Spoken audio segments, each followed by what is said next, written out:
House. The Minister Greg Smith. Thank you, Mr. Speaker. When it comes to an industrial strategy, in their first few months, the Labour government have effectively shut down UK virgin steel making capacity with no commitments to primary steel in yesterday's budget of broken promises. Unlike the United States and the European Union, they have failed to protect our car manufacturers against Chinese state aid. Then they massively increased the cost to the very drivers of industry, real businesses, of employing people. Should they not be calling it their deindustrialisation strategy?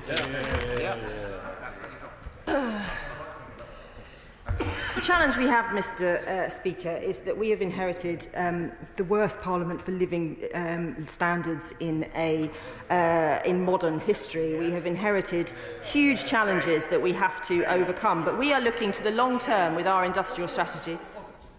I don't need any more. Do we understand each other?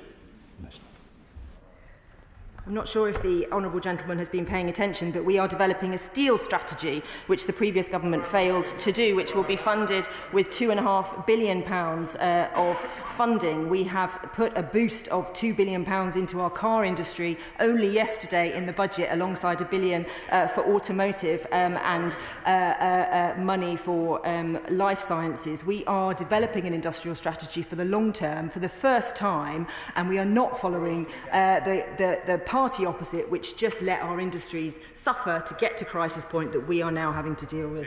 Greg Smith.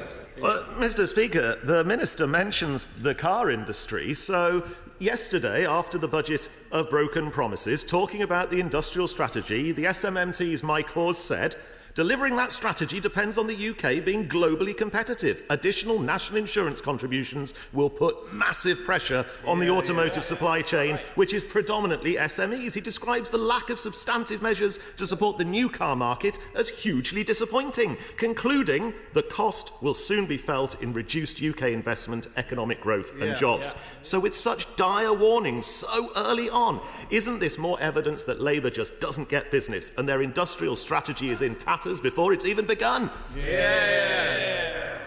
For a government that doesn't get business, it's surprising, isn't it, that we got £63 billion of investment through the International Investment Summit, twice what the previous government managed to do after 2 years of planning it. On this side of the House, Mr. Speaker, are working very closely with the automotive industry. We know the global situation is very difficult, and I talk to Mike Hawes very often, and which is why we've put £2 billion of funding into the budget yesterday. It's why we're working very closely with them to create the conditions that we need to transition to electric vehicles and to protect our industry in a way that, frankly, the previous government failed to do.